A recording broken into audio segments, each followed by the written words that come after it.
अब कोई और रह गया हो आपके संपर्क में हो तो बुला लीजिए, ठीक है। और आई फ्लू का खतरा बढ़ गया है, ठीक है। और आज मेरी आंखों में थोड़ी स्वेलिंग है, तो आपके प्रिकॉशन के लिए मैंने चश्मा लगाया है, ठीक है।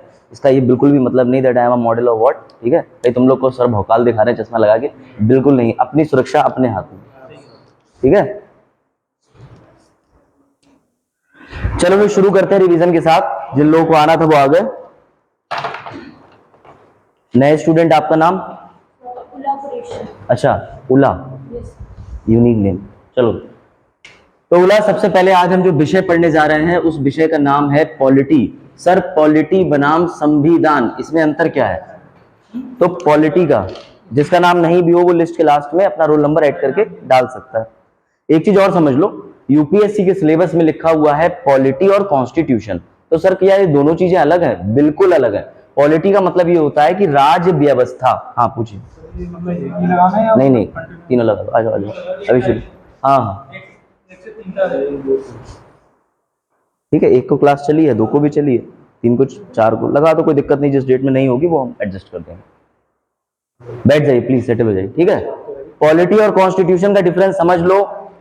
पॉलिटी मतलब राज व्यवस्था, यानी इसको आसान कर दो तो सीएम, पीएम, संसद, विधानसभा, विधान परिषद, ये जितनी भी चीजें होती हैं वो पॉलिटी का हिस्सा होती हैं, ठीक है। राष्ट्रपति, राज्यपाल, ठीक है, आपका प्रधानमंत्री, मुख्यमंत्री, ये सब संविधान के अंदर वर्णित भले ही किए गए हो, लेकिन ये राज व्यवस्था का हिस्सा है, इसलिए इन्हें पॉलिटी में रखा जाता है। तो सर फिर कॉन्स्टिट्यूशन, कॉन्स्टिट्यूशन का मतलब ये होता है कि कॉन्स्टिट्यूशन के अंदर, संविधान के अंदर इनको दर्शाया गया है कि भारत लोकतांत्रिक देश है और इसमें राष्ट्रपति का, राज्यपाल का, प्राइम मिनिस्टर का पद अनिवार्य है। तो जब आप उनके सिस्टम के बारे में करते हो कि सीएम कैसे काम करते हैं, पीएम कैसे काम करते हैं, संसद में क्या होता है, तो आप पॉलिटी पढ़ रहे होते हो। लेकिन जब आप इसी संसद का आर्टिकल 79 पढ़ते हो, राष्ट्रपति का 52 पढ़ते हो, 75 पढ़ते हो, इस तरीके के जब अनुच्छेद पढ़ते हो तब आप कॉन्स्टिट्यूशन पढ़ रहे होते हो। ये चीज क्लियर हो गई? पॉलिटी और कॉन्स्टिट्यूशन में कोई डिफरेंस में डाउट तो नहीं है? कहीं आता नहीं है लेकिन पता होना चाहिए, क्या पता इंटरव्यू में पूछ ही ले। आ जाओ आ जाओ,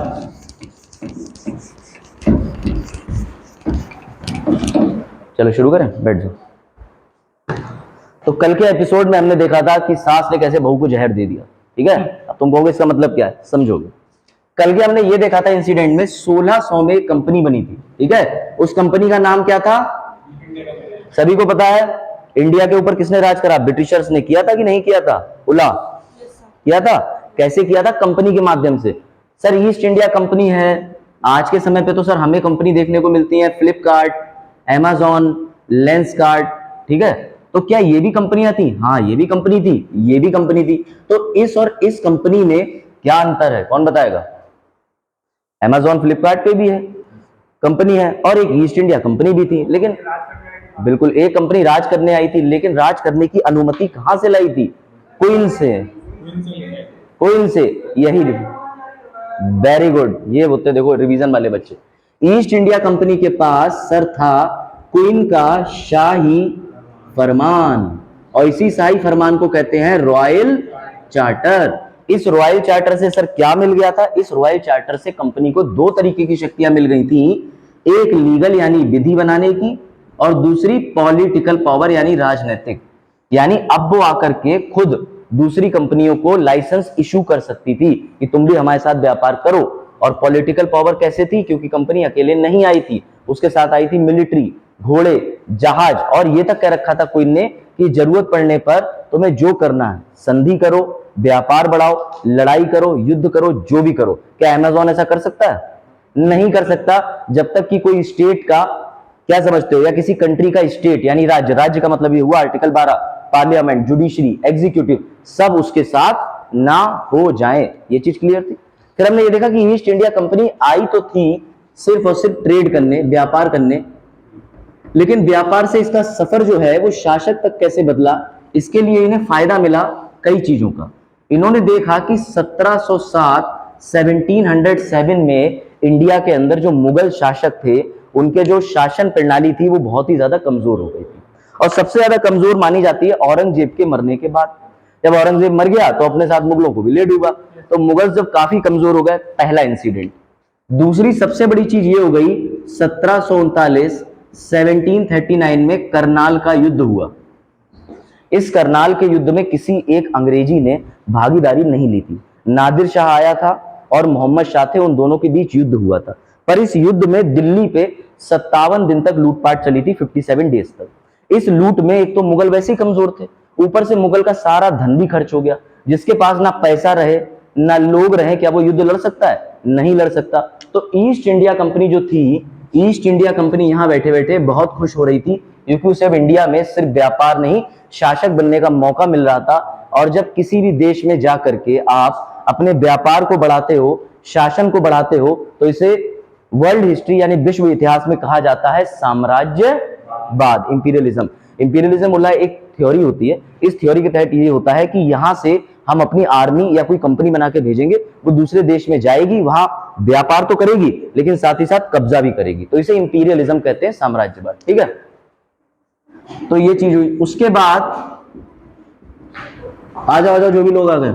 अरे वाह, सबसे जल्दी वाले तुम लोग। लेट नहीं हो, अगले लेक्चर के लिए जल्दी आ गए हो, है ना? यही हो, यही सोच के चले। वाह, यूपीएससी 2026 भी तुम्हारा इंतजार कर रहा है, यही सोच के बैठो। कर लो इधर कहीं, कोई कहां पे? अरे ये फेंसिंग तो हटाई है, ये को शुक्र मनाओ, थोड़ी बहुत एडजस्ट करी है यहाँ पर, तब जाकर के आप निकल पा रहे हो ना। पूरा फेंस था ये, लेकिन कोई बात नहीं, इसका गेट भी हम करेंगे। ठीक है, और I am repeating again, due to swelling in my eyes I have काला चश्मा, I don't want to give you any भौकाल हियर। ठीक है, बैठ जाओ। हाँ, धन्यवाद धन्यवाद। कल है ना वो स्पेशल दिन, निकलने भी टाइम, फिर बताएंगे। चलो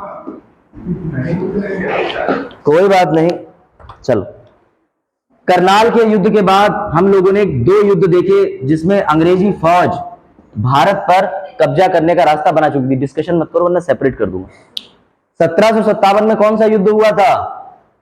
बैटल ऑफ। इस प्लासी के युद्ध में ईस्ट इंडिया कंपनी ने यह देखा मुगल कमजोर है, पैसा बचा नहीं है, आर्मी बची नहीं है। 1757 में सीधे सीधे सिराजुद्दौला से युद्ध मोल ले लिया। तो सिराजुद्दौला से युद्ध की वजह क्या थी? जो भी फैक्ट्रियां थी, जो भी जगह थी, अंग्रेज उस पर करने लगे थे किलाबंदी, फोर्टिफिकेशन। जब तुम्हें दे दिया मैंने मिट्टी का मकान, तुम उसे परमानेंट करने लगे, इसका मतलब अब तुम उसे स्थायी निवास बनाना चाहते हो, और मैंने तुम्हें दिया है रेंट पे, तुम बन रहे हो मकान मालिक, तो युद्ध तो होगा ही होगा। यही वजह थी कि सिराजुद्दौला की 18,000 की फौज अंग्रेजों की 3,000 फौज से युद्ध करती है और अंग्रेज जीत जाते हैं। और क्यों जीत जाते हैं? क्योंकि आप सबको पता है, हिस्ट्री में पढ़ोगे, करप्शन। ठीक है, उसके बाद ये जो बैटल होता है, इससे ईस्ट इंडिया कंपनी का बढ़ जाता है कॉन्फिडेंस, आत्मविश्वास। उसके बाद थोड़ा समय ही बीत पाता है, फिर आ जाता है 1764, और 1764 में सबसे इंपॉर्टेंट घटना होती है, जीत जाते हैं अंग्रेज बैटल ऑफ बक्सर। कौन सा? बक्सर के युद्ध में इन्हें 3 प्रांत मिल जाते हैं, बैंक ऑफ बड़ौदा। ट्रिक है, बंगाल, उड़ीसा, बिहार। अब तुम जब भी बैंक ऑफ बड़ौदा पासबुक लेके जाओ तो बैंक वालों को बताना कि हमने ट्रिक बनाई है, ये नहीं जाकर के बताओ कि बंगाल, उड़ीसा और बिहार है, ऐसा नहीं होता है वहां। ठीक है, उसके बाद सबसे इंटरेस्टिंग चीज, जब इन्हें 3 प्रांत मिल गए तो वो सिर्फ 3 प्रांत ही नहीं मिले थे, इन्हें 2 चीजें और मिली थी, राजस्व और वैधता। सर ये राजस्व क्या होता है? पापा की मोटरसाइकिल पे लिखा हुआ देखा है, इसका मतलब ये है कि तुम्हारे पापा पैसे कमाते हैं गवर्नमेंट के लिए, पैसे कमाते हैं गवर्नमेंट के लिए, यानी राजस्व का मतलब टैक्स।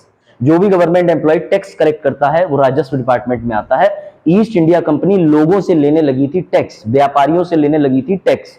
कौन से बैटल के बाद? 1764 बैटल ऑफ बक्सर।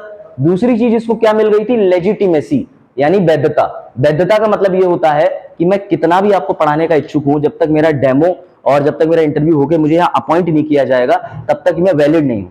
तब तक कि आप मुझसे कहोगे सर आपको तो अथॉरिटी नहीं है पढ़ाने की, तो आप कैसे पढ़ा रहे हो? ईस्ट इंडिया कंपनी को 1764 में टैक्स इकट्ठा करने की वैधता, लेजिटिमेसी मिल गई थी। Is it clear? उसके बाद हमने एक इंटरेस्टिंग चीज देखी, क्योंकि आज 2-4 बच्चे नए आए हैं तो मैंने इसलिए रिपीट कर दिया थोड़ा डीप में, लेकिन वापस आ रहे हैं। 1764 के बाद कंपनी ने पलट के नहीं देखा, और कंपनी के दिमाग में पहली बार आइडिया आया कि हम व्यापारी से शासक भी बन सकते हैं। अब सबसे इंटरेस्टिंग घटना हुई, कंपनी बनी थी 1600 में, समय आ चुका था 1764, तो कुल मिलाकर के 160 साल प्लस का समय हो गया। जब ये कंपनी बनी थी तो रानी ने इसमें पैसा लगाया था, समय लगाया था, सेना लगाई थी। उसने कहा अब मुझे तुम दो वापस। वापस का मतलब ये कि मुझे पैसा दो, प्रॉफिट दो। लेकिन 164 साल में कंपनी ने कुछ भी नहीं दिया था। और जब क्वीन एलिजाबेथ ने कंपनी से पैसे मांगे तो इन्होंने कह दिया, कंपनी ने, कि हमारे पास कोई पैसा नहीं है, उल्टा आप हमें 1 मिलियन पाउंड का लोन दे दो। अब जरा सोच के देखो कि सुबह मम्मी पापा ने तुम्हें 100 रुपए दिए और अभी 10 मिनट हुए घर से भी तुम निकले नहीं, फिर कह रहे 100 रुपए खर्च हो गए। कहेंगे कहां बेटा, कहां खर्च कर दिए, कहां खर्च हो गए, और बदले में तुमको 300 रुपए और दे दो और उनका बर्थडे आ रहा है।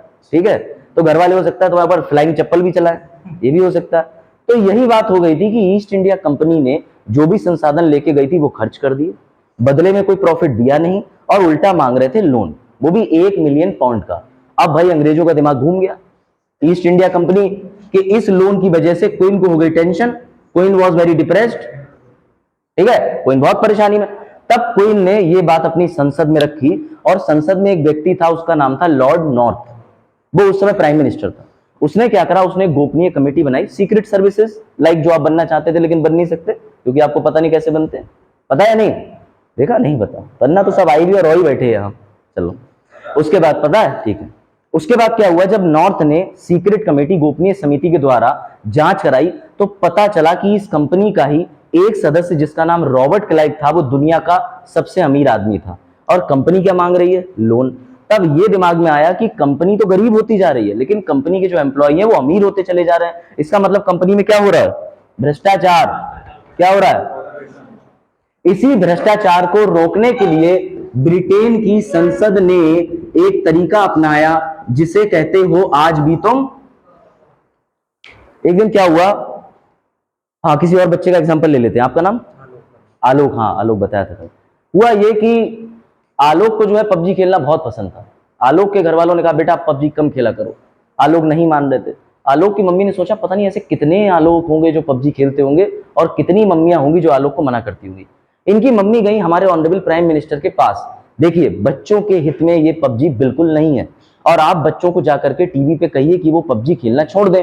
तो प्राइम मिनिस्टर जी ने कहा अरे आंटी क्यों परेशान होती हो, अगर मैं एक बच्चे से आग्रह करूंगा तो पबजी खेलना छोड़ दे तो हो सकता है आपका बेटा समझ जाए, ये समझ जाए, वो समझ जाए, लेकिन अगर मैं इंडिया में एक लॉ लेके आऊंगा कि तुम्हारे मोबाइल में पबजी चलेगा ही नहीं, इंस्टॉल ही नहीं होगा, बैन हो जाएगा, तो आलोक चाह के भी नहीं खेल सकेगा। तो इसीलिए लॉ की पावर सबसे बड़ी होती है जो आज भी चल रही है। तो 1773 की कंपनी को कंट्रोल करने के लिए संसद ने कहा कि अब बात और विवाद का टाइम नहीं है।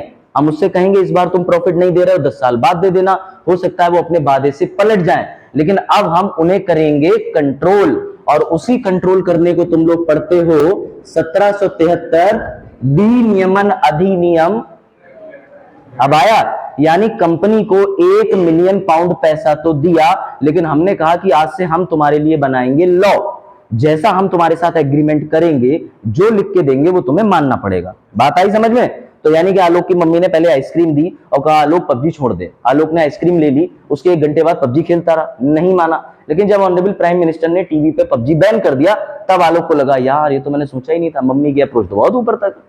समझे आलोक? क्लियर? यानी power of law making is great.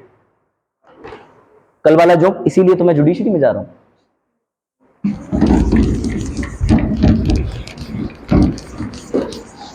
I hope concept clear हुआ होगा थोड़ा बहुत। नए बच्चे आपका बिल्कुल ही क्लियर हो गया, दिमाग से ही साफ हो गया? अच्छा, मतलब बुनियाद बन गई कि हाँ एक कंपनी होती है। तो कितने लोग आईएएस आईपीएस बनने के अलावा कंपनी खोलना चाहते हैं? नहीं खोलना चाहते हो? सर ऐसी वाली पावर थोड़ी ना मिलेंगी, मिल भी सकती। 1773 में कल मैंने आपको एक चीज समझाई थी, मैं लिख दे रहा हूं यहां पर। जो लोग आज आए हैं उन्हें नहीं पता लेकिन मैं समझाऊंगा, इसलिए मैं दोनों शब्द पहले ही लिख दे रहा हूं, ठीक है? लेकिन वीडियो में ना बोर्ड पे कुछ लिखा हुआ दिखता नहीं है, ये मैंने नोटिस किया कि जो वीडियो आती है उसमें दिखता नहीं है। तो मैं कोशिश करूंगा इसके नीचे ना गूगल ड्राइव की लिंक डाल करके अपने नोट्स इसी वीडियो के साथ लगा दूं ताकि तुम वो नोट्स खोल लोगे और वीडियो सुन लोगे। क्या कहते हो? हाँ तो चाहोगे?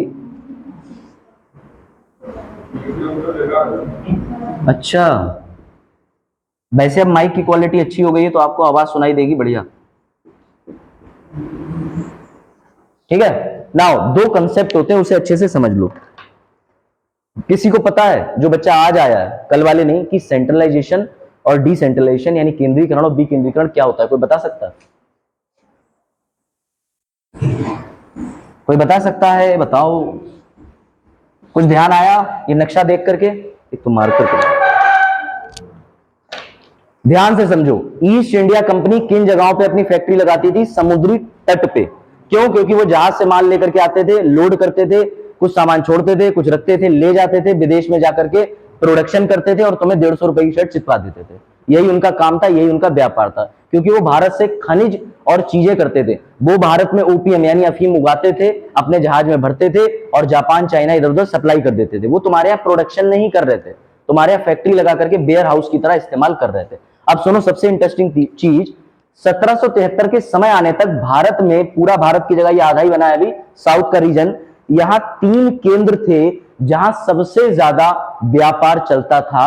और वो जो 3 शक्तियों के केंद्र थे उसमें नंबर 1 पे था बॉम्बे, दूसरा था मद्रास जिसे अब तुम चेन्नई कहते हो, और तीसरा था बंगाल।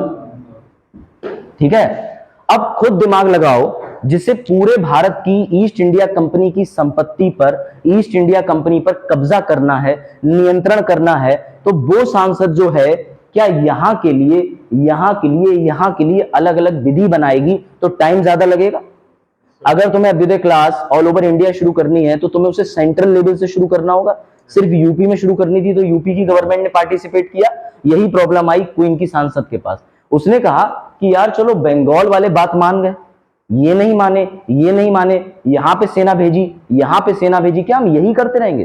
तो इन्होंने एक प्रक्रिया अपनाई जिसके तहत इन्होंने निर्णय लिया कि हम बॉम्बे के गवर्नर की शक्तियां, मद्रास के गवर्नर की शक्तियां यहां के गवर्नर को दे देंगे। यानी हम बॉम्बे में विधि बनाने की शक्तियां, कार्यपालिका की शक्तियां में से विधि हमें बनानी है, क्योंकि 1773 विधि से बन रहा था, तो हम लेजिस्लेटिव यानी लॉ की शक्तियां बॉम्बे की और मद्रास की उठा के धीरे अगर बंगाल के पास दे देंगे तो जो ईस्ट इंडिया कंपनी को नियंत्रण करना है, जल्दी आओ, तो क्वीन सिर्फ अपना शाही फरमान या कोई भी आदेश कहां भेजेगी इंडिया में? बंगाल। और सिर्फ बंगाल से ये दोनों पे नियंत्रण हो जाएगा कि नहीं हो जाएगा? इसी प्रक्रिया को कहते हैं केंद्रीकरण। जब विभिन्न राज्यों से उनकी सरकार ले ली जाए और एक जगह उठा करके केंद्रित कर दी जाए तो उसे केंद्रीकरण कहते हैं। Is it clear? यानी कि सर इसका उल्टा होता होगा कि जब सेंटर की सरकार को बांट दें, यस, तो इसे विकेंद्रीकरण कहते हैं। भारत में कौन सी प्रक्रिया चल रही है बाजार? केंद्रीकरण या विकेंद्रीकरण? गलत। कल भी मैंने आंसर बताया था। इसीलिए कहते हैं टाइम से सो खाओ और फिर सो जाओ। दोनों कहेंगे प्रूव करो। प्रूव कर तो रहे हैं, सूची है तो। अब नहीं, अनुसूचियों का आप मतलब, चलो छोड़ो, मैं बाद में समझाऊं। संविधान में क्या होता है? कोई एक सिचुएशन बताओ, प्रेजेंट अगर आज के देश में इमरजेंसी की परिस्थिति बनती है तो ये कह रहे हैं कि पूरा का पूरा संसद के पास चला जाता है, लेकिन ठीक है। हाँ दिल्ली की बात ले लेते हैं अभी। हाँ, क्या ऑर्डिनेंस क्या कहते हैं? वहां पे लॉ बनाने की शक्ति केंद्र के पास नहीं। ठीक है, और लोकसभा में कल बिल पास हुआ। उसका सर ये था जो दिल्ली के जो आईएएस आईपीएस वगैरह है वो होती है तो जानकर की जो सुन लो। नहीं, आप बात नहीं समझ रहे हो, मेरी बात अभी भी आप नहीं समझे। दिल्ली के अंदर जो चीज बड़ी है या नहीं बड़ी है, ये दिल्ली पे हम इसलिए छोड़ते हैं क्योंकि यूनियन टेरिटरी है, उसकी परिस्थितियां अलग है। लेकिन द मेजर पोर्शन 28 राज्यों में यूटीज को छोड़ के पावर कौन किसके पास है बनाने की लॉ? अपने अपने राज्य के पास में है। कुछ मामलों में केंद्र के पास है। तुम लोग जब गवर्नमेंट इस पर अपना अधिकार कर सकती है। ये बात समझे नहीं।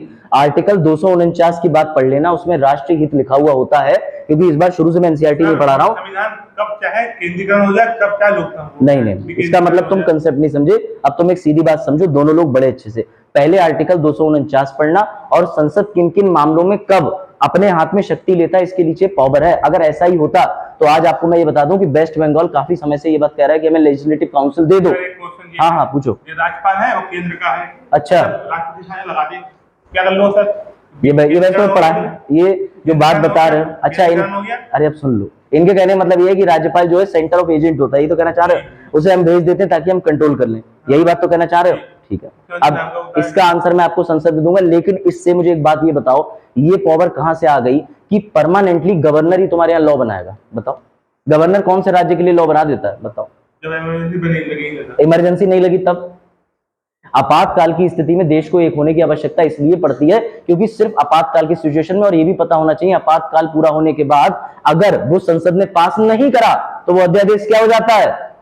Hence proof decentralisation in India. अब बताओ, मैं तो टॉपिक से अलग हटके तुम्हें इसलिए पूछ लेता हूं ताकि तुम सो के खा के पढ़ के आओ, लेकिन तुम्हारे अंदर कंफ्यूजन ज्यादा है। नहीं नहीं, गलत। अब मैंने आपको आंसर दे दिया कि अध्यादेश अगर संसद में इमरजेंसी के बाद भी आता है तो वो लैप्स कर जाता है, उसे भी पास करना होता है संसद में। ये नहीं कि प्रेसिडेंट ने केंद्र का होकर के, पीएम ने होकर के बना दिया, उसके बाद वो पूरे भारत में लागू है। और इमरजेंसी परिस्थिति में संसाधन बचाने के लिए केंद्रीकरण किया जाता है, ना कि लॉ बचाने के, लॉ बनाने के लिए। तो मतलब दोनों सेवाएं हैं जब भारत में। कभी मत लिखना, नंबर कटेंगे। मैंने वो बता दिया जो चल रहा है, समझ गए? अब भी कोई डाउट? अब तुम अगर कंफ्यूज होकर के और चीजें पूछते जाओगे तो वो मेरे 55वें लेक्चर में पूछना। चलो आ जाओ। हाँ, काश बच्चे पढ़ के आते हैं। चलो, बम्बे, मद्रास, बंगाल, ये पावर ट्रांसफर होने को क्या बोलेंगे? सेंट्रलाइजेशन या डिसेंट्रलाइजेशन? शाबाश। इंडिया में अभी वर्तमान में क्या चल रहा है? और जिसे भी ये दोनों लिखने हो शौक से लिखना, इतने नंबर देने के लिए आयोग बैठा है, ठीक है? जिसे लिखना अब भी लिखना। अब आ जाओ दूसरी प्रक्रिया पे। 1773 में सिर्फ केंद्रीकरण ही नहीं हो रहा था, 1773 में सबसे पहला स्टेप लिया गया था कंपनी पे क्या करना? प्लस। कंट्रोल को क्या कहते हैं? पंखा लगा दिया तुम लोगों की तरफ। 1773 वाले बच्चे तो कल होंगे ना जिन्होंने पढ़ा था। अब बताओ जरा ध्यान से, 1773 में और क्या क्या चीजें कल मैंने बताई थी? एक तो हो गया सेंट्रलाइजेशन, दूसरा हो गया पहला स्टेप। बताओ कल तुमने पढ़ा था क्या था इसके बाद तीसरा? हाँ, यही तुम्हारी कमी है कि तुम और चीजें पढ़ लेते हो, फालतू काम की नहीं पढ़ते हो। बताओ। पहला जो Bombay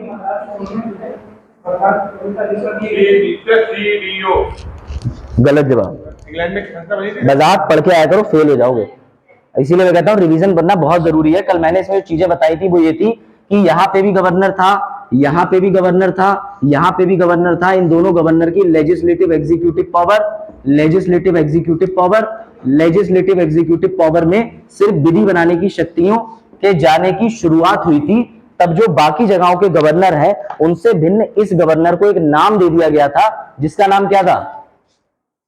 good morning. Governor general of. और पहला गवर्नर जनरल ऑफ बंगाल कौन बना? बैठ जाओ। Warren Hasting. वॉरेन हेस्टिंग के पास में दोनों प्रांतों की विधि बनाने की शक्ति एक्स्ट्रा मिली हुई थी। ये बात क्लियर हुई कि नहीं? समझ में आया बात? चलो अब आगे बढ़ते हैं। उसके बाद हमने 1773 में एक चीज और देखी कि गवर्नर जनरल का पद बना दिया। अब तीन चीजें ले लो। ईस्ट इंडिया कंपनी के साथ में कौन लगा दिए थे? जिन ने रिवाइज करा है वही बता पाएंगे। चलो पीछे वाले बच्चों से पूछते हैं। अब तीन चीजें समझना। 1773 में एक आंसर बजात देंगे, ठीक है? 1773 में बजात कौन तीन लोग मौजूद थे? सबसे पहले गवर्नर जनरल ऑफ बंगाल। अच्छा, गवर्नर जनरल ऑफ बंगाल समझ गए, क्योंकि बॉम्बे और मद्रास की विधि बनाने की शक्तियां बंगाल के गवर्नर के पास चली गई तो उसे गवर्नर से नाम दे दिया गया गवर्नर। Is it clear? दूसरी बात ये थी कि इन्होंने है, हाँ शाबाश, क्या एस्टेब्लिश कर दिया? बिल्कुल सही, बिल्कुल सही। नहीं, लंदन में बोर्ड ऑफ कंट्रोल जो बनाया, वो बोर्ड ऑफ कंट्रोल की आप बात कर रहे हो, वो अभी नहीं आएगा, वो 1784 में आएगा। अभी आप ध्यान से समझो। और तीसरी थी ईस्ट इंडिया। क्लियर? अब देखो इन्होंने क्या कंट्रोल करने की कोशिश करी क्वीन के सांसद ने। गवर्नर जनरल अपनी बात से पलट ना जाए या कार्य का भार ज्यादा हो जाए तो इन्होंने इसे दे दिया अधिशासी परिषद, विच इज कॉल्ड एग्जीक्यूटिव। ठीक है? सुप्रीम कोर्ट में भी जजेस की टोटल संख्या 4 थी, जिसमें 3 जजेस थे और एक मुख्य न्यायाधीश था। 4 ये थे, 4 ये थे। उसके बाद इधर आ जाओ, east India company. East India company के साथ इन्होंने लगा दिए निदेशक बोर्ड या निदेशक परिषद, जिसे बोलते हैं कोर्ट ऑफ डायरेक्टर। और ये जो निदेशक परिषद थे इनकी भी संख्या थी 4। तो कई बार इस एक्ट को कह दिया जाता है एक्ट ऑफ 4। अब बात आई समझ में क्यों कहा जाता है? क्योंकि इसमें सभी की संख्या तो 4 थी, 4 ये, 4 ये, 4 ये। लेकिन इससे परे हमें एक चीज यहाँ पर देखने को मिलती है जो मैंने लिखवाई थी कि यहाँ पे हमें कौन सी डॉक्ट्राइन या सिद्धांत देखने को मिलता है। शाबाश इंग्लिश वालों और हिंदी वालों, जांच और ठीक है चेक एंड बैलेंसेस। बात आई, क्लियर हुई? ये हमने सिद्धांत देखा था। लेकिन फिर भी ये जो एक्ट था, ये जो पहला लॉ था जिससे ईस्ट इंडिया कंपनी को सिर्फ नियंत्रण करने के लिए ब्रिटेन की संसद ने बनाया था, ये फेल क्यों हो गया? ये भी मैंने बताया था। क्यों फेल हुआ था ये बताओ? Same power. और इधर से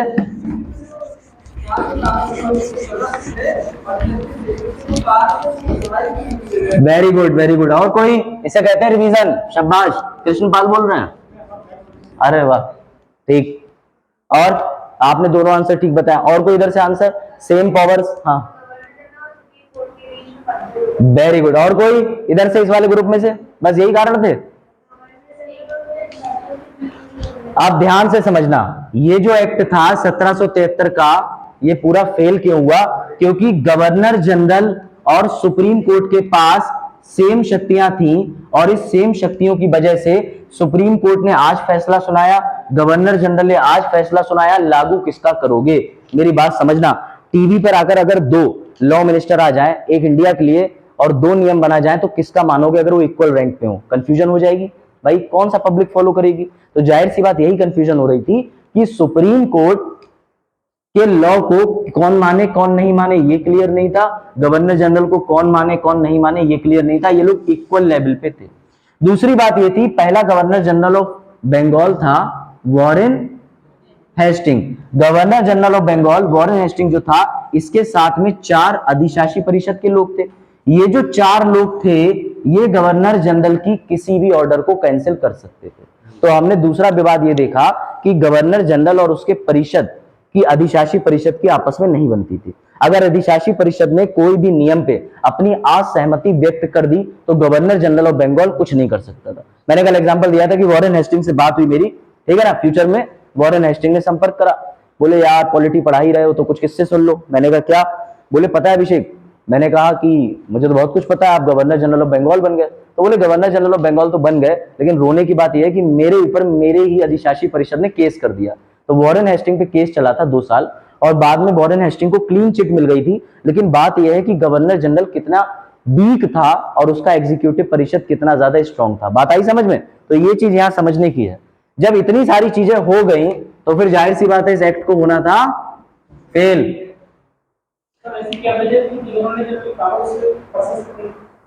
मैं बताता हूं, गवर्नर जनरल इंडिया के अंदर ईस्ट इंडिया कंपनी बैठालती थी, लेकिन संसद ने किसे बैठाला था? एग्जीक्यूटिव काउंसिल को। अब जिसे संसद भेज रही है, तुम्हारे यहाँ कृषि मंत्री राज्य है और कृषि मंत्री केंद्र का या स्वतंत्र आता है, तो तुम्हें उसकी पावर्स ज्यादा दिखती होंगी। क्यों? क्योंकि उसे सेंटर ने इसलिए भेजा है, जाओ जाकर के ये पॉलिसी उन्हें दे आओ। अगर देखा जाए तो पावर इक्वल है, क्योंकि तुम्हारे स्टेट के पूरे अंदर रिफॉर्म तभी होंगे जब मिनिस्टर चाहेगा। सेंटर केंद्र में जो सूची बटी हुई है उसके हिसाब से काम करेगी। लेकिन होता क्या है कि सेंटर के आदमी को ज्यादा पावरफुल माना जाता है ना। तो सेम कंडीशन कि गवर्नर जनरल जो था उसको ईस्ट इंडिया कंपनी ने बनाया था और एग्जीक्यूटिव काउंसिल को बनाया था संसद ने, जो ब्रिटेन की है। तो जाहिर सी बात है संसद की पावर यहां पर ज्यादा दिखेगी। ये चीज क्लियर हुई? ऊपर से 1773 में जब ये एक्ट फेल हो गया तो हमने एक सिद्धांत देखा, चेक एंड बैलेंस। क्या वो आज के समय पे कारगर है? आज भी काम करता है? कितने लोग सहमत हैं? इसका मैं उदाहरण देता हूं। राष्ट्रपति को कहते हैं कि वो एग्जीक्यूटिव कार्यपालिका का प्रमुख है, हेड है, अनुच्छेद 53 में। क्या राष्ट्रपति कभी भी संसद को खत्म कर सकता है? संसद राष्ट्रपति को खत्म कर सकती है? कर सकती है, पहली चीज। दूसरी बात ये मुझे बताओ कि हर डिपार्टमेंट के पास अपना एक मंत्री होता है, जो कि मंत्री कभी भी होता है वो एग्जीक्यूटिव कार्यपालिका में आता है। तो वो हमेशा जाकर के अपना बिल या कोई भी पॉलिसी को कहां पढ़ के सुनाता है? संसद में। क्यों पढ़ के सुनाता है? ताकि संसद के अंदर जो विधि बनाने के लोग हैं वो उसको क्रॉस चेक कर सकें। तो ये डॉक्ट्राइन हमें आज भी देखने को मिलती है कि चेक एंड बैलेंस, जांच और नियंत्रण आज भी संविधान के अंदर मौजूद है। यहां तक कोई डाउट किसी को? चलो, एक सबसे इंपॉर्टेंट चीज और है जो 1773 में आपको मुझे बतानी है। 1773 में ईस्ट इंडिया कंपनी जो थी वो अमीर बन रही थी। इसका कारण कोई बता सकता है? हाँ, जैसे कि कोई गिफ्ट लेना इनको। हाँ, गिफ्ट लेना। और सही बता रहे हो, एकदम सही बता रहे हो। और गिफ्ट है, वादी खत्म कर दी गई इनकी। और सही बता रहे हो। यही कारण है। सही कारण बता रहा है।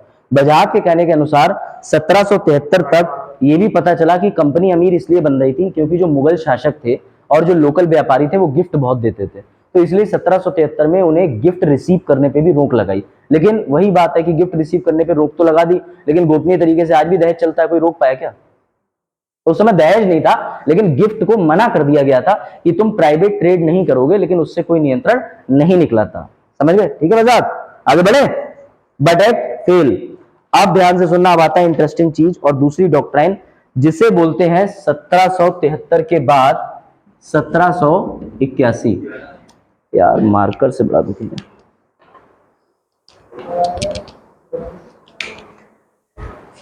ये सब लोग फ्लो चार्ट बना लिया सबने, रनिंग नोट्स बनाते चलना। नोट्स आपको जो मिलेंगे ना वो किताब की तरह होंगे, उसके अंदर फ्लो चार्ट नहीं होते हैं। अपने फ्लो चार्ट बनाओ, अपनी तैयारी करो। उसके बाद ना सेकंड चीज पे ध्यान दो, विच इज 1781। आ जाइए, आ जाइए, बैठ जाइए जहां पंखा हो, ये गर्मी तो अत्यधिक है। ठीक है, अब एक बात मेरी ध्यान से समझना, 1773 में बजाज एक पॉइंट और रह गया जो आपने नहीं बोला, जैसे नेटिव वाली बातें ठीक थी। 1773 में कंपनी के साथ यह भी कह दिया गया कि हर 20 साल बाद हम तुम्हारे लिए विधि बनाएंगे, यानी हर 20 साल के बाद हम एग्रीमेंट नया करेंगे। तो 1773 के क्रम में आपको अगला कौन सा दिखना चाहिए? 1793। लेकिन 1781 क्यों दिख रहा है ये बताओ?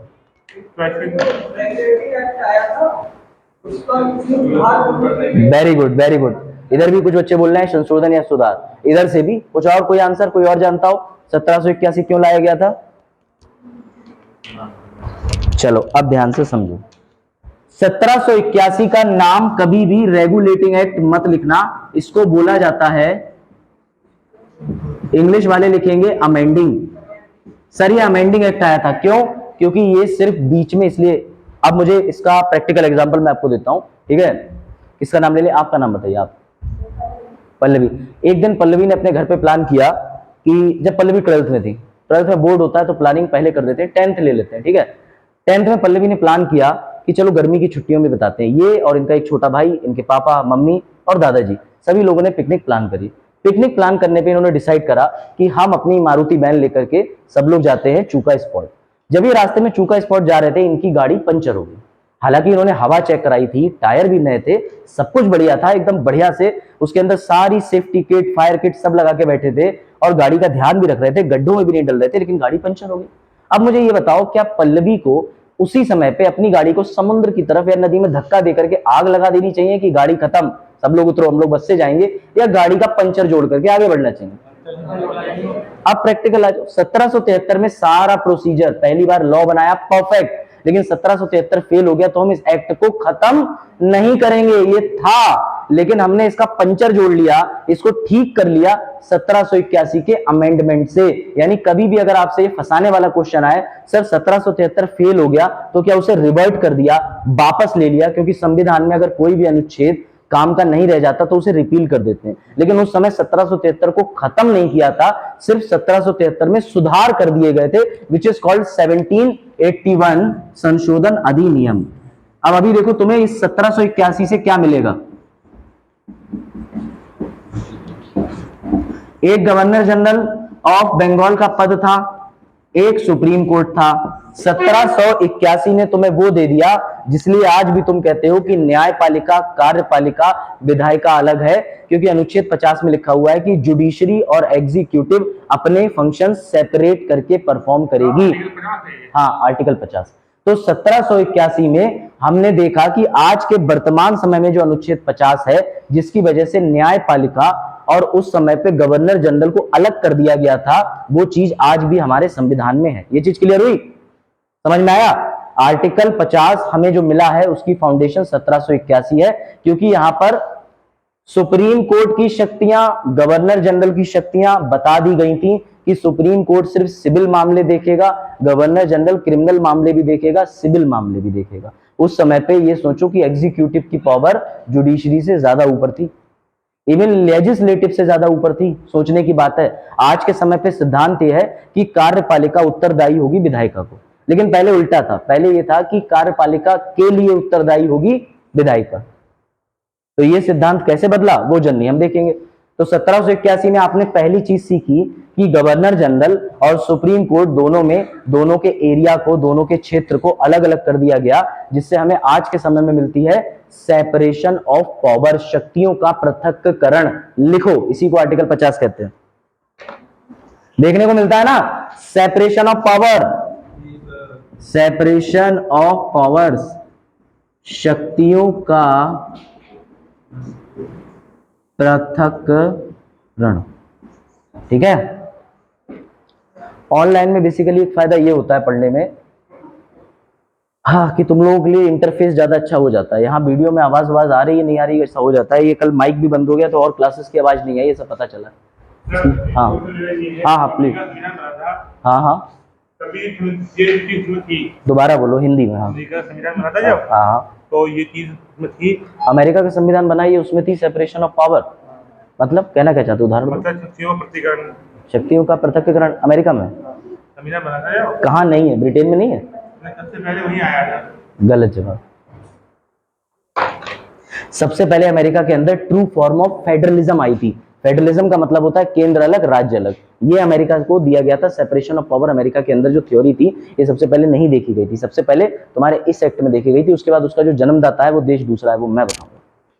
ठीक, इसलिए मैं कह रहा हूं वजाहत न्यूज, मैं पिछली बार ये साल भर कहता रहा बच्चों से, तुम्हें प्रेस और मीडिया में नहीं जाना है, क्वेश्चन वो पूछो जो सब्जेक्टिव हो, वरना मुझे मजबूरी में क्वेश्चन खत्म करने पड़ेंगे तुम लोगों के, और सब्जेक्ट पढ़ाने के 10 मिनट बाद ही मैं पूछूंगा ये क्वेश्चन, बिकॉज सीरियसली तुम्हारा जो लेवल बात कर रहे हो तुम एवरेस्ट पे चढ़ने की, और औकात तुम्हारी अरावली की नहीं है। पहले पढ़ाई करो। जब मैंने यूपीएससी की तैयारी तब करना शुरू करी जब मैंने सिलेबस पढ़ा और 1 साल समय बिताया। ऐसे नहीं कूद पड़ा, अरे लाओ लाओ लाओ यूपीएससी आईएएस बन गए। इसलिए मेहनत करो, चमत्कार नहीं होगा बजाय, तुम पिछले साल से इस बार भी हो, अपनी बौद्धिक लेवल का विकास करो। तुम्हारे क्वेश्चन नहीं बदल रहे हैं, खाली कपड़े बदल रहे हैं, तो फायदा क्या? समझे बजाज? चलो, बजाज से पिछले बार भी हम ऐसे कहते रहते थे, बाद में बजाज घर के बाहर इंतजार करता था, मारने के लिए तो नहीं करता था घर के। चलो ठीक है बजाज, क्वेश्चन बजाज रेलिवेंट पूछो, न्यूज़पेपर वाला नहीं बनना है हमें। अमर खबर, दैनिक कलेश, पुराने बच्चे जानते हैं अमर खबर और दैनिक कलेश क्या है। चलो आगे बढ़ते हैं। उसके बाद 1781 में आपको एक चीज और देखने को मिलेगी। 1781 में, इसको नोट कर लेना, कि अंग्रेजी विधि, इंग्लिश लॉज और इंडियन लॉज के बीच में अंतर कर दिया गया, दोनों के बीच में। ये चीज लिखी नहीं है, इसको नोट कर लो, आपके बुक में भी नहीं मेंशन होगी। 1781 में सुप्रीम कोर्ट के अंदर भी शक्तियों का एक और डिवीजन देखा, कि सुप्रीम कोर्ट जो है ब्रिटेन के लॉज इंडिया वालों पे लागू करेगा, या इंडिया के लिए नए लॉ बनेंगे, या नया अध्यादेश जाएगा, ये चीज देखी गई। और आप आज भी देखो कि 1860 की आईपीसी जो अंग्रेजों ने बनाई थी वो बदली नहीं है। 1872 के साक्ष्य अधिनियम, संपत्ति हस्तांतरण अधिनियम 1882, उसके अलावा सीआरपीसी 1973 तो बदल गई, लेकिन काफी ऐसे लॉज हैं जो ब्रिटिशर्स ने बनाए थे, वो आज भी यथायथ है। ये तो आपको पता होना चाहिए। ठीक है, तो 1781 में हमें कोई चीज खास देखने को नहीं मिली, बस ये देखने को मिली कि सेपरेशन ऑफ पावर कर दिया गया, शक्तियों का पृथक्करण कर दिया गया, अनुच्छेद 50 लाके दे दिया गया। अब सबसे इंटरेस्टिंग चीज होने वाली है, जिसे हम बोलते हैं कि सर 1773 के 20 साल बाद 1793 आना चाहिए, लेकिन 1781 भी फेल हो गया, और उस समय इंग्लैंड के अंदर सरकार बदल गई। पहले नॉर्थ की सरकार थी, अब सरकार आ जाती है पिट्स की। सबसे युवा प्राइम मिनिस्टर की उम्र कितनी थी? भारत से अलग हटके छोड़ दो, भारत में तो छोड़ दो, युवा के नाम पे 60-60 साल वाले चल रहे थे, वो तो छोड़ दो, लेकिन विश्व में सबसे युवा प्रधानमंत्री कौन रहा है बताओ? ठीक है, दोबारा जीके,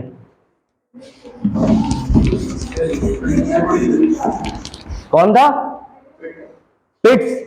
हाँ, इतने समझदार हो, नाम देख लिया, पिट्स ही था, मैंने अपने नोट्स में डाला है, लेकिन ये फैक्ट है, इसको याद रखने की कोई आवश्यकता नहीं है।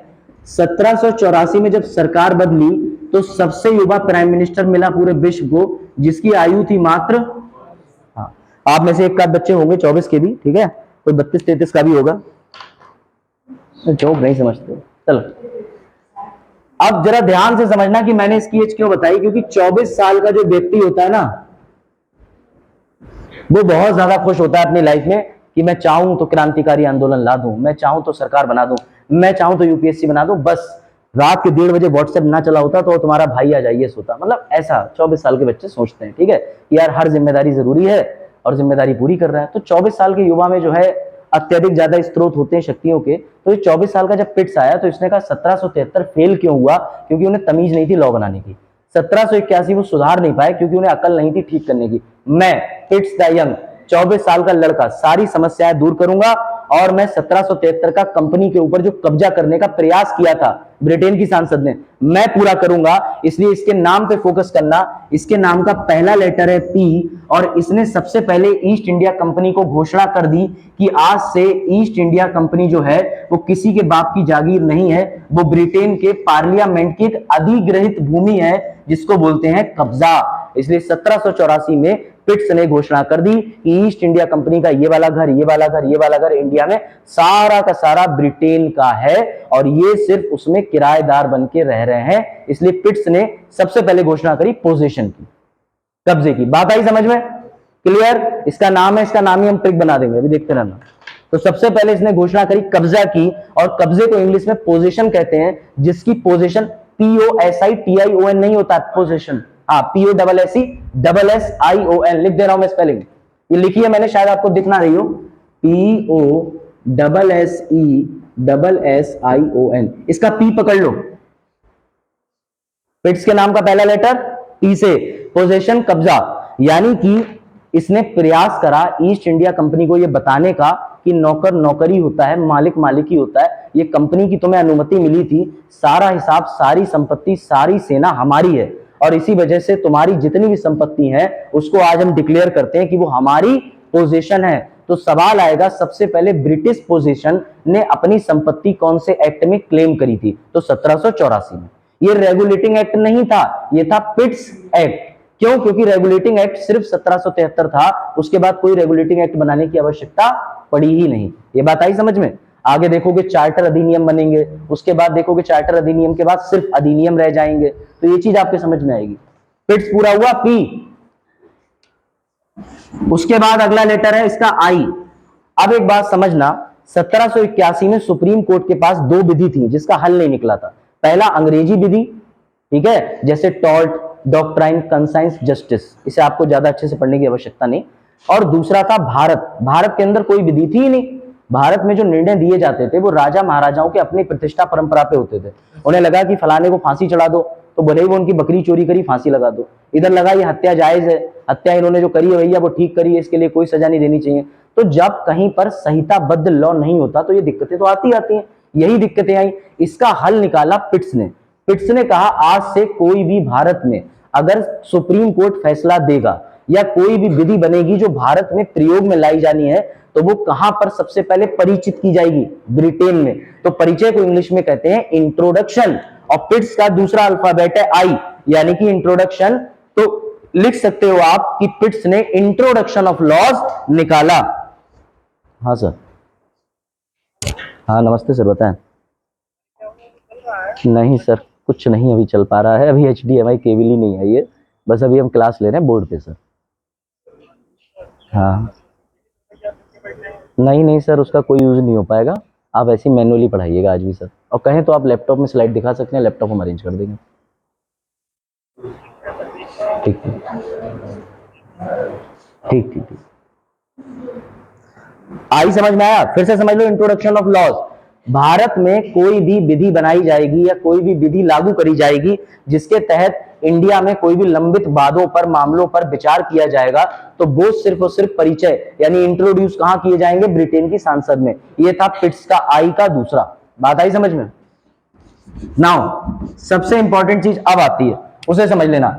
ईस्ट इंडिया कंपनी के पास में कोर्ट ऑफ डायरेक्टर थे, मैं हिंदी में भी लिख दे रहा हूं।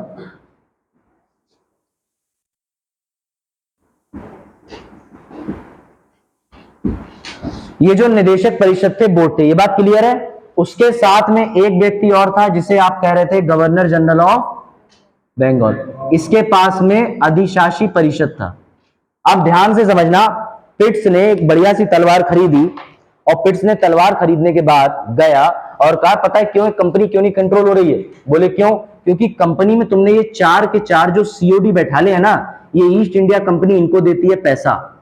और कहती है सारे पैसे से तुम सारी की सारी खबर यहीं दबा लो, अगर हम इसको भी चाकू लेके बीच से काट दे तो हो सकता है कि ईस्ट इंडिया कंपनी कमजोर पड़ जाए। इसलिए पिट्स ने पहली बार निकाला नियंत्रक बोर्ड और निदेशक बोर्ड, जिसे बीओसी और सीओडी कहते हैं, यानी कंपनी के अधिकारियों की शक्तियों को बीच से सेपरेट कर दिया। ये बात आई समझ में?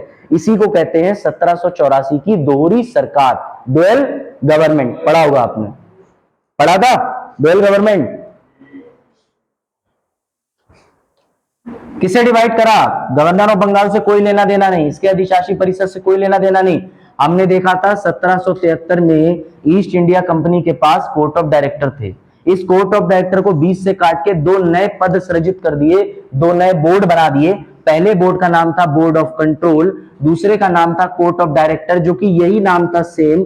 इसे बोलेंगे निदेशक परिषद जो रखा हुआ था, और इसे बोलेंगे नियंत्रक, क्योंकि ये कंट्रोल है सी से, तो इसे बोलेंगे नियंत्रक बोर्ड। अब ध्यान से समझना, ये जो बोर्ड ऑफ कंट्रोल नियंत्रक बोर्ड है, इसकी स्पेलिंग शुरू होती है बी से, और ब्रिटेन के अंदर संसद बैठी थी, तो यानी जिसका नाम बी से है, बी से ब्रिटेन, बी से ब्रिटिशर्स, बी से ब्रिटेन की संसद। तो जो बोर्ड ऑफ कंट्रोल था, नियंत्रक मंडल, ये सारी खबरें कहां पहुंचाएगा?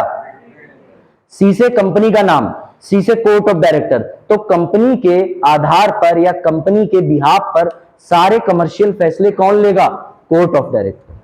यानी कि सर पहली बार यहां पर हमें एक चीज और देखने को मिली, सेपरेशन ऑफ पावर, शक्तियों का पृथक्करण। पहली बार विधि बनाने की या कह सकते हो कार्यपालिका की और बाकी शक्तियों के बीच एक विभाजन देखने को मिला।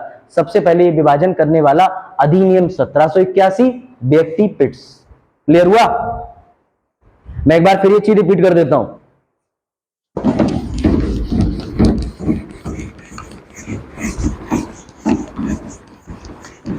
पॉलिटी में जो कुछ है वो 1947 तक ही है ज्यादातर। अगर वो समझ गया ना तो 50% सिलेबस का वेटेज कम हो जाएगा।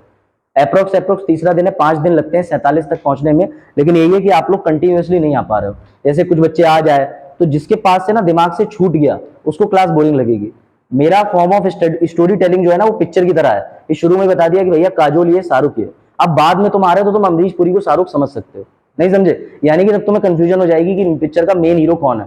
तो अब जो भी आ रहे हो ना, जिस सीक्वेंस में मैं पढ़ा रहा हूं उसे पढ़ने के लिए प्लीज रेगुलर आओ। खाना नहीं खाओगे चलेगा, ऑक्सीजन कम लोगे चलेगा। मेरी क्लास अगर मिस हो गई तो लिटरली मैं ये बात कहता हूं कि फिर आप कुछ ना कुछ पॉलिटी के स्टार्टिंग में वो मिस कर दोगे तो मेरे लेक्चर की कंटिन्यूटी में आपका छूट जाएगा। और लेक्चर रिकॉर्ड होते हैं तो उसमें बोर्ड पे लिखा हुआ नहीं दिखता है, फिर आपको प्रॉब्लम होगी। अब इसके बाद जब भी हम शुरू करेंगे प्रस्तावना प्रियम्बल, तो उस दिन जो बच्चे अभी तक नहीं भी आए हैं वो बच्चे आकर के पहले दिन से ही बैठ जाएंगे प्रस्तावना में, वरना अगले दिन अगर प्रस्तावना शुरू हुई तो फिर आपके दिमाग के ऊपर से जाएगा सब। ये पहले समझ लेना, ठीक है ना? क्योंकि कुछ बच्चे सोने का प्रयास कर रहे हैं, सो सकते हैं।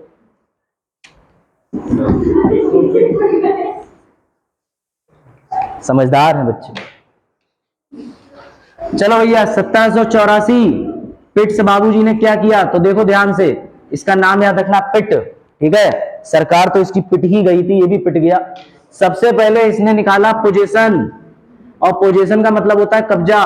तो सर कब्जा किस पे करा?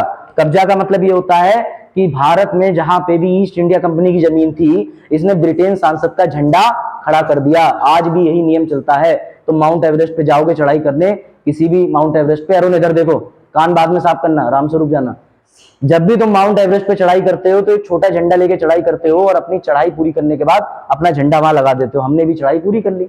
अब आज की डेट में अगर तुम्हें कोई प्लॉट लिया तो उस पर कोई और कब्जा ना कर ले तो फेंसिंग कर देते हो, एक बोर्ड लगा देते हो, ठीक है? आलोक बोर्ड लगा है। इस बोर्ड को खरीदने के लिए संपर्क करें। पापा ने डांटा, बोले बेचना नहीं था, कब्जा स्थापित करना था, तो बेचने का बोर्ड लगा आया है। तो बात समझे? तो क्या समस्या थी कि पिट्स ने पोजीशन पहली बार डिक्लेयर कर दी और इसने कहा कि जितनी भी विधि है उसका जो भी परिचय होगा वो ब्रिटेन की संसद में होगा। और डबल टी का मतलब दोहरी सरकार। और इस डुअल वाली जो पॉलिसी थी, ये ट्रिक है, डबल टी देख के तुम्हें डुअल याद आना चाहिए, डबल। इसमें क्या करा था? इसमें यह करा था कि ईस्ट इंडिया कंपनी जो थी ना सर, उसके साथ में निदेशक मंडल थे, इनको 20 से काट के 2 नए पद सृजित कर दिए। एक हुआ बीओसी और इसको उठा के इधर रख दिया सीओडी। एक में तुम संख्या लिख सकते हो चाहो 6, एक में 24, उल्टी लिख दी, 24 और 6। वैसे इसकी संख्या का कोई मतलब नहीं, लेकिन लिखना चाहो तो लिख लो। नोट्स में मैंने ये डाल दिया है, संख्या लिख दी है मैंने नोट्स में, कोई चिंता की बात नहीं है, बात आई समझ में? सर ये दोहरी सरकार का मतलब क्या था? एक था नियंत्रक जो कंट्रोल करता था, नियंत्रण करता था, एक था डायरेक्टर। आज भी कंपनी में डायरेक्टर का पद होता है, मैनेजिंग डायरेक्टर, ठीक है, मेन डायरेक्टर और भी सब्सिडरी, बिल्कुल सही बात है। तो सी से कंपनी, कंपनी के छोटे छोटे फैसले कौन लेगा? Court of director. बड़े बड़े फैसले मिलिट्री, आर्मी, पॉलिटिकल, ये सारे फैसले जो लेगा वो बोर्ड ऑफ कंट्रोल लेगा, क्योंकि बोर्ड ऑफ कंट्रोल किसके संपर्क में है? सीधे ब्रिटेन के। ये चीज क्लियर हुई? 1784 में मुख्यतः आपको 3 चीजें देखने को मिलती हैं। ये क्लियर हुआ? नहीं हुआ तो मैं दोबारा रिपीट करूं वरना आगे बढ़ेंगे। हाँ सारे पॉइंट तो कवर है। अब एक और इंटरेस्टिंग चीज, इसमें आपको और मजा आएगा। सर 1773 फेल क्यों हो गया था? इसलिए फेल हो गया था कि सुप्रीम कोर्ट बनाम गवर्नर जनरल हो गई थी। सर क्यों फेल हुआ था? गवर्नर जनरल बनाम गवर्नर जनरल अधिशासी परिषद हो गई थी, और यहां पे भी इस एक्ट के फेल होने का कारण थे ये दोनों। अब बोर्ड ऑफ कंट्रोल और कोर्ट ऑफ डायरेक्टर आपस में भिड़ गए। बोर्ड ऑफ कंट्रोल कहने लगे मैं ब्रिटेन से संपर्क में हूं तो मैं बढ़ा, और कोर्ट ऑफ डायरेक्टर कहने लगा कि कंपनी अभी इंडिया के अंदर है, जब तक तू 7544 किलोमीटर नाव से बैठेगा ना तब तक तो तुझे मार मार के लाल कर देंगे। बात समझे भाई? जो अभी मौके पे है और तुम उसको गारंटी दे रहे हो कि हाँ मेरे संपर्क जो है वो सीएम से है, मैं फोन करूंगा आ जाएंगे, तो पहले तुम पिट लोगे गोलगप्पे के ठेले पे 10 रुपए के चक्कर में, उसके बाद तुम सीएम को बुलाते रहोगे, हो सकता है वो भी तुम्हें पीट दे। इतनी छोटी सी बात थी। तो यही समस्या थी कि ये दोनों जो बोर्ड ऑफ कंट्रोल थे ना, ये अलग ही घमंड में रहते थे। ये कहते थे हमें ब्रिटेन से टच में, और ये अलग घमंड में इसलिए रहते थे, ये कहते थे हमें जमीन पर, अभी यहीं पर अगर तुमने ब्रिटेन के पास जैसा हमने कहा वैसी खबर नहीं भेजी तो हम तुम्हें बढ़िया करके यहीं पीट लेंगे। तो इसलिए इन दोनों के बीच विवाद हुआ, और पिट्स 24 साल का जो अधिनियम आया था, यानी 24 साल के प्राइम मिनिस्टर का अधिनियम, वो भी क्या हो गया? फेल हो गया। एक समस्या 1784 में और आ रही थी, वो सबसे बड़ी थी।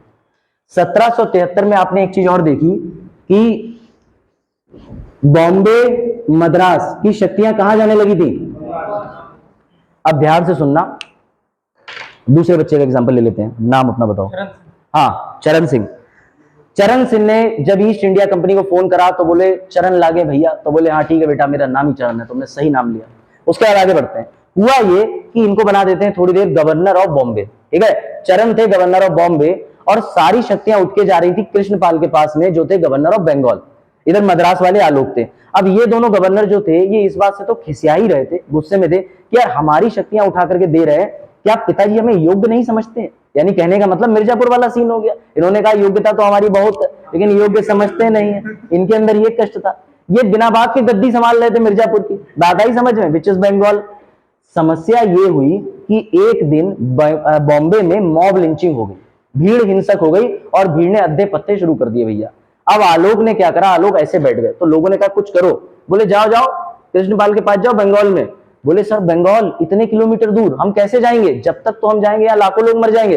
बोले मैं कुछ कर ही नहीं सकता, मेरी सारी विधि बनाने की शक्तियां जो है वो तो वहां चली गई हैं। अगर मैं आज 144 लागू कर दूं तो तुम कहोगे तुम पे तो लॉ बनाने की और लॉ लागू करने की शक्ति नहीं है, जाओ तुम बंगाल। तो सबसे बड़ी 1784 में एक्ट फेल हुआ था। इसने कोशिश करी, हालांकि फेल हो गया, कि जो भी गवर्नर बैठे हुए थे बॉम्बे के और मद्रास के, वो बिल्कुल भी बंगाल के शासक की बात ही नहीं मानते थे, मानते ही नहीं थे। अगर उनसे बंगाल वाला फोन करता था कि तुमने ये फैसला क्यों लिया, बोले जब तक हम तुम्हारे पास भेजते ना घोड़े पे तिब्बित तिब्बित करके, तब तक हमारी पूरी प्रजा साफ हो जाती। जो मौके पे खड़ा होता है उसके पास ही चौका होता है। तो इसलिए बंगाल के गवर्नर तुम हो गए महारानी और महाराणा के चहेते। यहाँ पे मॉब लिंचिंग हो रही थी, पत्ते और अद्धे चल रहे थे, ठीक है ना? बात आई समझ में? आ गई? चलो। होता है ना कि तुम लोग कहीं मेले में जाते हो, बाद में दोस्त को फोन करके बताते हो कि तूने सच में कुछ मिस कर दिया, ठीक है? अब समझ गए होगे, ये जोक आगे वाले बच्चे समझ गए। अभी जयसंतरी में मेला चल रहा है,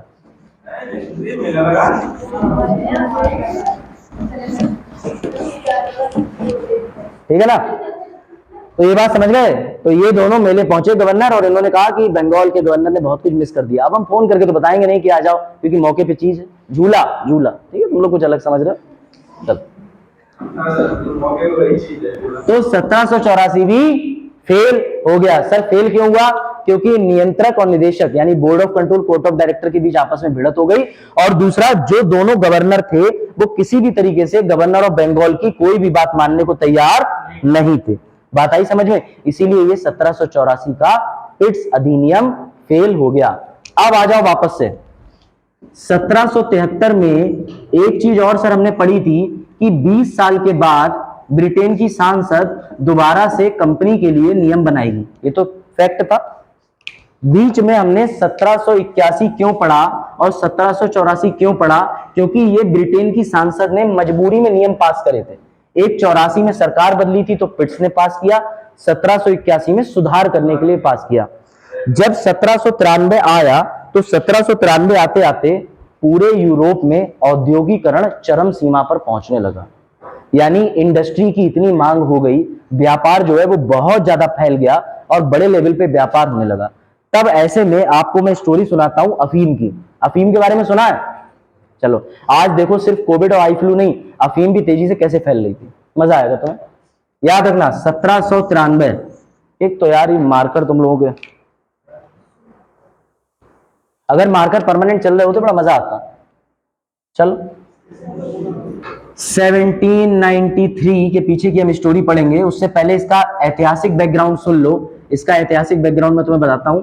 फिलहाल 1793 में 20 साल के लिए कंपनी को व्यापार बढ़ाने के आदेश और दे दिए थे कि तुम इसे 1813 तक खींचो, फिर 1813 के बाद फिर से हम 20 साल के लिए नियम बनाएंगे।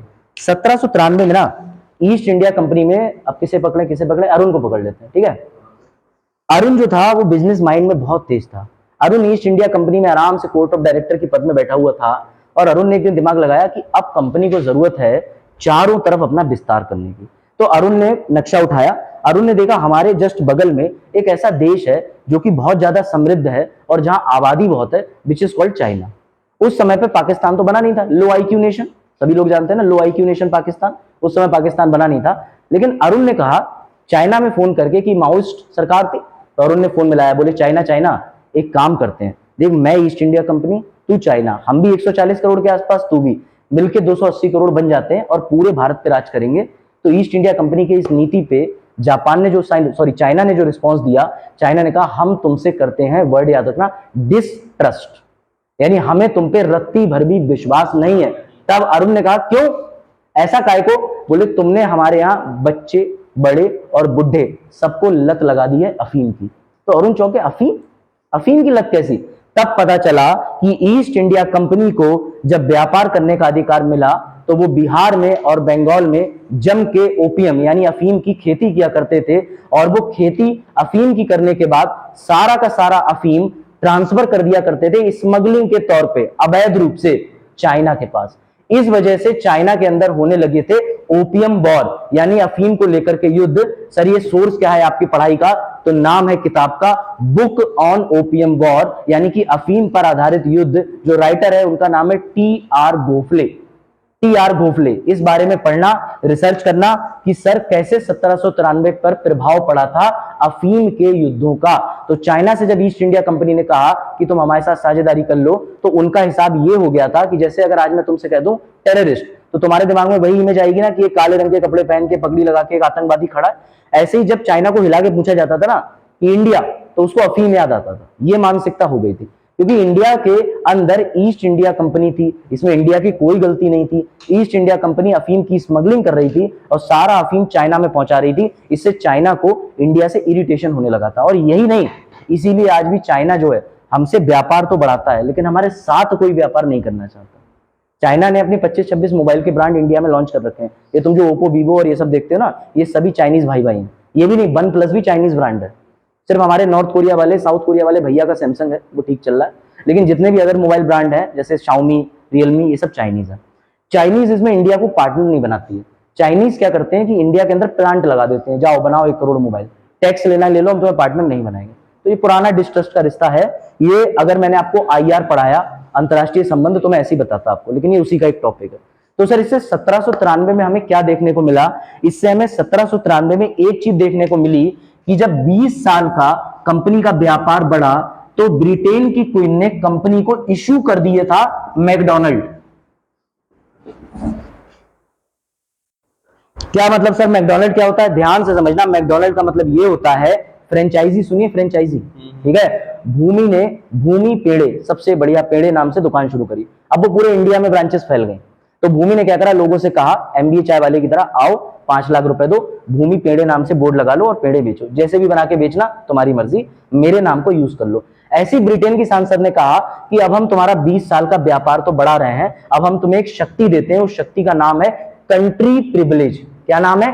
Country privilege. इसे आसान भाषा में बोलते हैं फ्रेंचाइजी, उससे भी आसान भाषा में बोलते हैं कि तुम हमारा नाम प्रयोग कर लो। अगर यहां पर कभी भी मैकडोनल्ड आ जाए, डोमिनोज आ जाए, तो उसका हेडक्वार्टर तो बंबई में है, लेकिन उसने एक परमिशन दे रखी है कि तुम यहां पर पीलीभीत में एक ब्रांच खोल लो।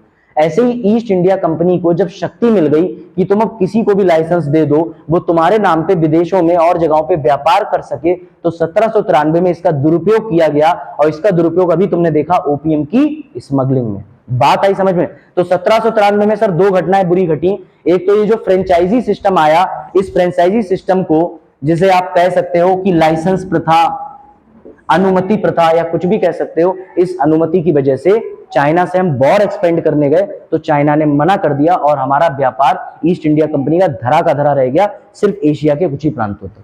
बात आई समझ में? तो हो सकता है कल को यूपीएससी तुमसे मेंस में पूछ दे कि ईस्ट इंडिया कंपनी ने क्षेत्र विस्तार तो किया, परंतु व्यापार विस्तार क्यों नहीं कर पाई? क्योंकि उसने चाइना से व्यापार विस्तार करने की ट्राई तो किया, कोशिश तो करी, लेकिन क्या हुआ? क्योंकि चाइना ओपीएम वॉर के चलते इंडिया से एक रिश्ता बना चुकी थी, डिसट्रस्ट का, अविश्वास था, इस वजह से उसने इंडिया के साथ, ईस्ट इंडिया कंपनी के साथ, जो कि इंडिया में थी, उसके साथ व्यापार साझेदारी नहीं करी। ये क्लियर हुआ? था ना समथिंग न्यू?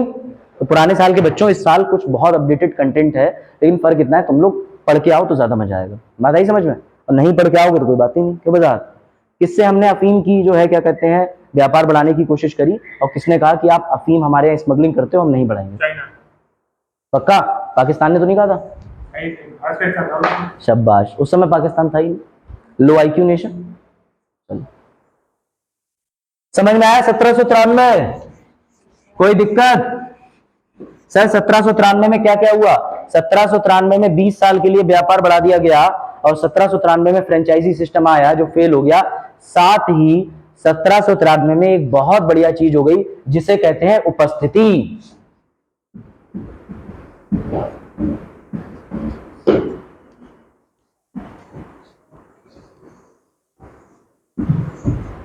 सी घटिया मारकर, चलो नए लेके आइए। जब भी ये मैप बनेगा तुम्हें सेंट्रलाइजेशन डिसेंट्रलाइजेशन ध्यान आ जाएगा। अभी मैंने बताया कि आलोक और चरण क्यों परेशान थे, क्योंकि सबसे बड़ी बात इनकी शक्तियां छीन ली थी, लेकिन ये शक्तियां मान नहीं रहे थे कृष्णपाल, जो कि गवर्नर ऑफ बंगाल थे, गवर्नर जनरल ऑफ बंगाल थे। इन्होंने सीधे कह दिया जब तक कि यहाँ पथराव हो रहा है तो भीड़ पत्थर फेंकेगी, हम क्या तुम्हारे पास खबर ही भिजवाते रहेंगे। लेकिन ये बात ईस्ट इंडिया कंपनी को बुरी लग गई, और उसने ब्रिटेन सांसद को बताया कि ये क्या मतलब हुआ, एक तरफ तो तुम कंट्रोल करना चाह रहे हो बंगाल से, ये दोनों बात ही नहीं मान रहे। तो 1793 में कहा गया कि अगर हमारे गवर्नर जनरल ऑफ बंगाल किसी भी वजह से बॉम्बे के अंदर खड़े हैं, एक्चुअली प्रेजेंट हैं, और उन्होंने कोई फरमान जारी कर दिया और वो चले भी आए, तो उसकी तामील की जाएगी, यानी वो माना जाएगा। तो अब फिजिकल प्रेजेंस को अनुमति मिल गई। पहले ये था, इन्होंने कहा कि हम बंगाल नहीं भाग के जा सकते थे, लेकिन ये शासक तो कभी बंगाल आ सकता था ना, गवर्नर, तो अगर ये जाकर के वहां खड़े होकर कोई हुक्म दे आया है तो उसे मानना ही मानना पड़ेगा, जो कि पहले ये लोग नहीं मान रहे थे। बात आई समझ में? तो 1793 में लिखो franchisee system, country privilege system जिसे बोलते हैं, कई बार उसे कंट्री प्रिविलेज भी कहते हैं, और भी खाली प्रिविलेज कहते हैं, ट्रेड प्रिविलेज भी कहते हैं, और उसे हिंदी में तुम लिख सकते हो कि फ्रेंचाइजी, या जो भी है एक बार देख लेना। वैसे प्रिविलेज मतलब विशेष अधिकार होता है, किसी राज्य से दिया जाने वाला विशेष अधिकार। कौन सा वाला? फ्रेंचाइजी सिस्टम फेल हो गया था। इसमें लिखो आप, इसमें लिखो विशेष अधिकार, व्यापारिक विशेष अधिकार मिला, जो कि फेल हो गया, इसे कंट्री प्रिविलेज फ्रेंचाइजी कहते हैं। इसमें उदाहरण लिख लेना मैकडोनल्ड या किसी चीज का, जिससे तुम्हें याद रहे, ठीक है, किसी भी चीज का, ताकि फ्रेंचाइजी ऐसी होती। दूसरा, इन्होंने सिस्टम जो था जो फेल हो गया, वो 20 साल के लिए इन्होंने व्यापार जब बढ़ाया तो चाइना ओपीएम वॉर करके लिख लेना। इसके पीछे वजह क्या थी? चीन के साथ अफीम को लेकर के ईस्ट इंडिया कंपनी और भारत के रिश्ते। और तीसरा पॉइंट लिख लेना कि फिजिकल यानी कि भौतिक उपस्थिति, जो भी लिखना चाहो उपस्थिति लिख लेना, उपस्थिति गवर्नर जनरल बंगाल की बम्बे और मद्रास प्रांत में, ठीक है ना, ये चीज लिख लेना।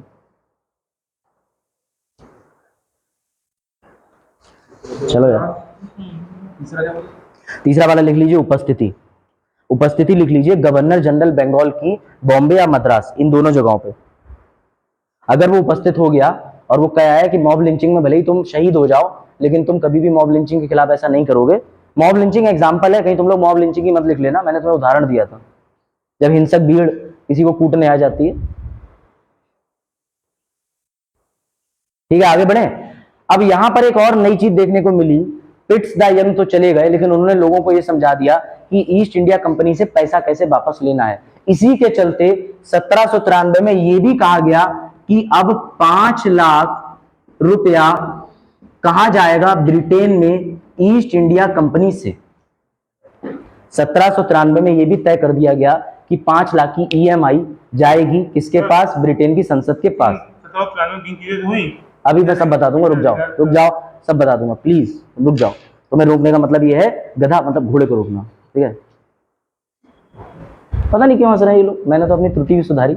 चलो आगे देखो, 1793 में 5 लाख रुपए जो थे वो तय हुए कि ब्रिटेन की सांसद के पास जाएंगे। कहां से जाएंगे, ईस्ट इंडिया कंपनी के व्यापार से।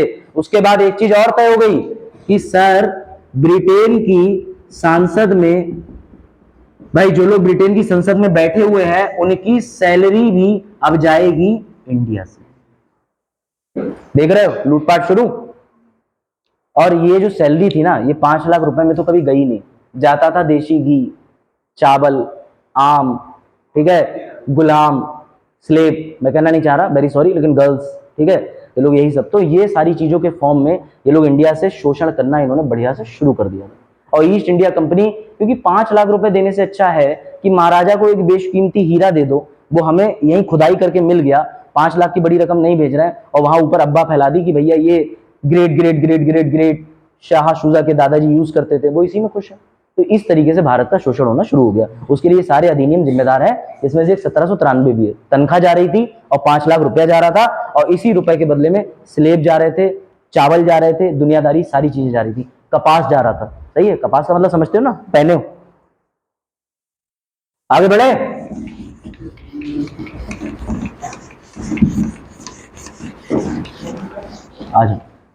आ जाओ बैठ जाओ। ये ज्योग्राफी क्लास चल रही, जल्दी पीछे जाके बैठो जल्दी। और एनसीईआरटी लाए हो, आज मंगाई थी कक्षा 8 की, मृदा पढ़ रहे हैं हम लोग। अरे मैं मुझे लगा चश्मे से मुझे नहीं दिख रहा है, तुम्हें मित्र चश्मे की ज्यादा जरूरत है, सफेद वाले।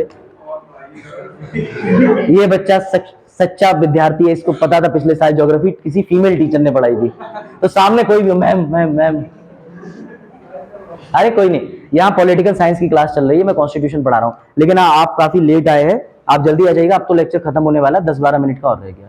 तो जहां से आप कनेक्ट कर पाओ कनेक्ट करना, ठीक है, विद रिस्पेक्ट टू मैम। तो भैया हमारा आदरणीय 1793 फेल हो गया, क्यों? क्योंकि हमने देखा ओपियम मतलब सस्ता नशा, सर मोर्टीन नहीं, अफीम। उसके बाद हमने ये देखा, वजाहत समझ लो, तुम्हारे लिए रिपीट कर रहा हूं सारे। इसके बाद 1793 में और क्या चीज देखी, बताओ, बोलो, अरे बोलो भाई, काहे नहीं बोल रहे हो?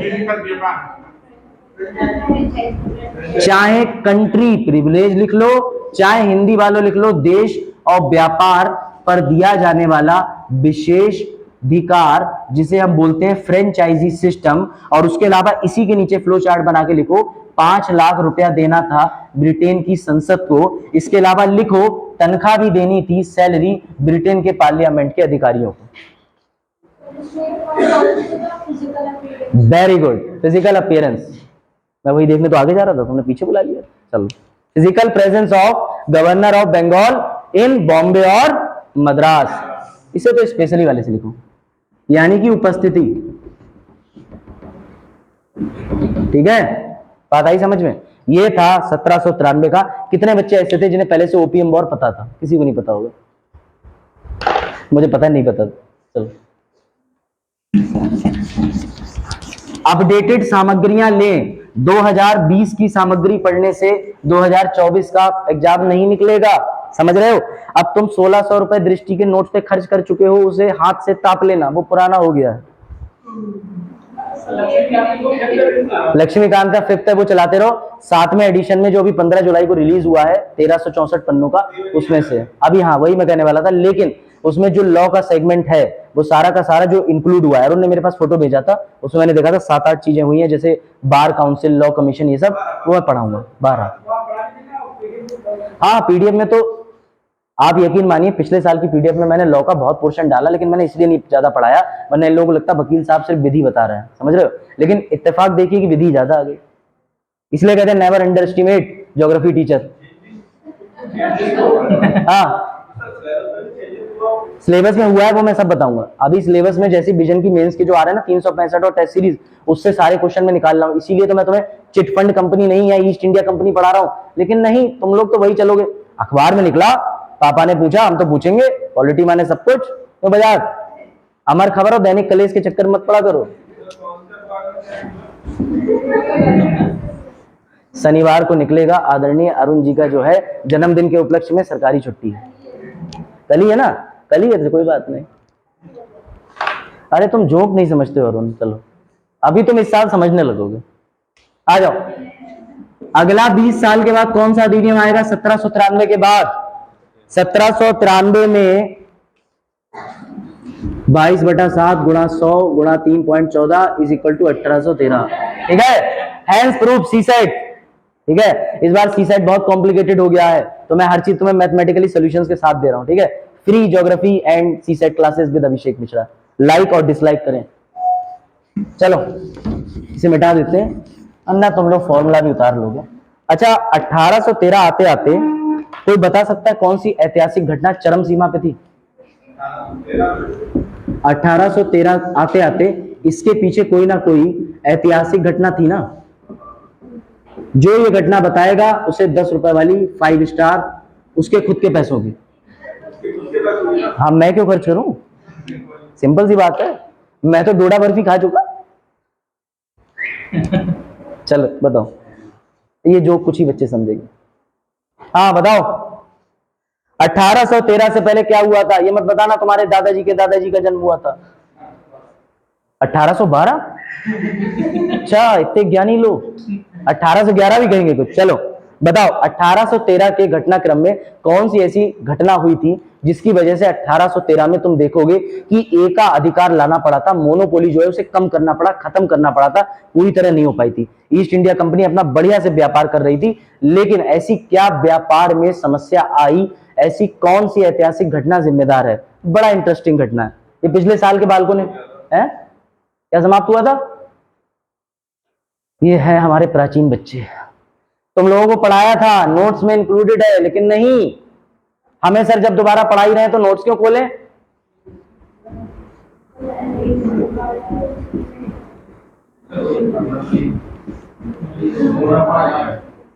इसके बारे में सुना है? नेपोलियन बोनापार्टे ने ना महाद्वीपीय व्यवस्था लागू कर दी थी। इसका एक ही लक्ष्य था कि मिर्जापुर की गद्दी इसको चाहिए थी। हाँ समझ गए? अब ध्यान से सुनो क्या हुआ। नेपोलियन बोनापार्टे जो है इसको यूरोप के अंदर खासकर ईस्ट इंडिया कंपनी से तो गुस्सा था ही था, ये सिर्फ एक बड़ा व्यापारी और एक बड़ा समुद्री शासक बनना चाहता था।